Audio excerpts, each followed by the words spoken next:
What is good, people? It's Jagilsdorf coming back at you with another tutorial Tuesday for your liking. Today we're going to talk about some side chaining, so let's get started right here. We're using Logic Pro. Now personally, I have a drum break right here, and then we have our lo-fi kit, link in the description for the sample pack for that one. This is just the kick, and then this is the drum break. Okay, very simple setup here.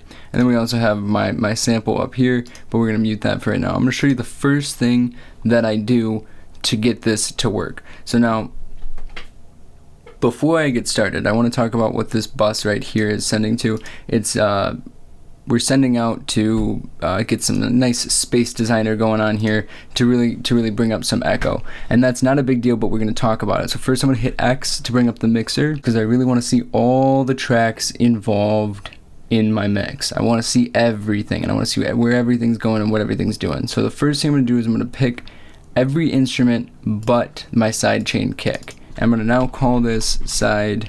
I'm actually just going to call it kick in all caps if I can spell, just so that I know which one's which, okay? Where this right here, this is reverb. Click where it says stereo out. Now this is different than ascend. Ascend would be up here. We're gonna change the output to bus. I pick 30 just because then it leaves me a lot of room to decide if I want to use other buses later on. So that's just what I've always done because it's just what I do. So yeah. So I sent it to bus 30, but I didn't want to do it to the kick. So you're gonna switch that back to stereo output. We want to do that for everything but the kick.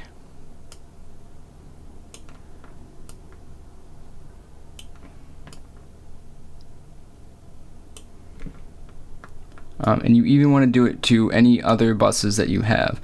The reason why is I want everything on my mix to say bus 30, except for bus 30 should say stereo out and kick should say stereo out. Now the reason why is because now I've just created a sub mix. So if I hit play, everything's gonna actually come to here first, right?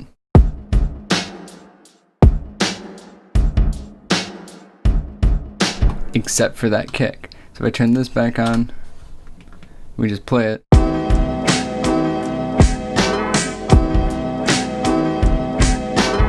Now, first of all, we can just slap a limiter on there, and if you want to do some like other types of compression or any types of any other effects, I'm just going to slap one on there so that it kind of cuts it off so it doesn't mess with my side chaining.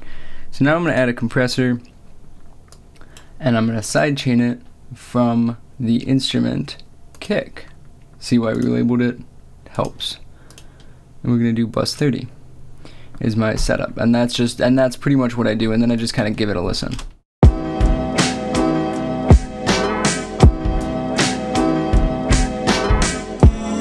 I want it to fade out just a little bit.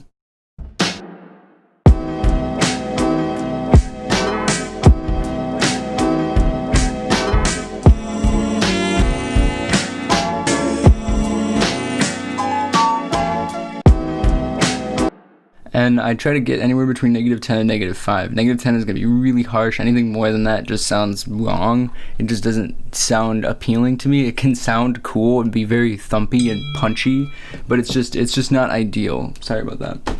But then like the -5 just doesn't really, anything less than -5 just doesn't really seem like enough. So that's just kind of where I judge it.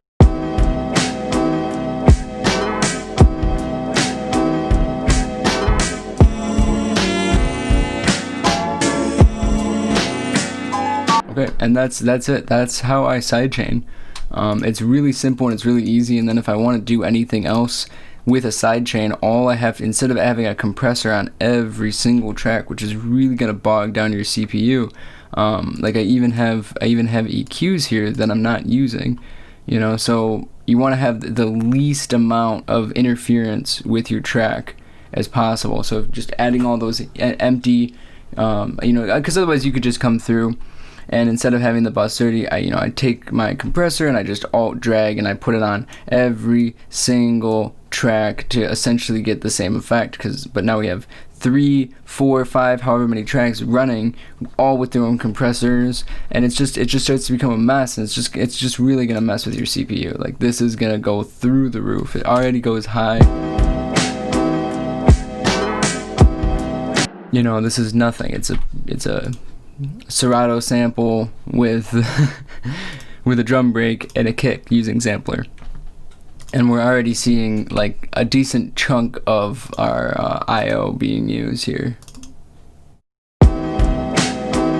So it's something to consider when you're making your beats, is to sidechain like that. So I hope that helped you figure out how to sidechain for your own purposes. If you do it differently, let me know.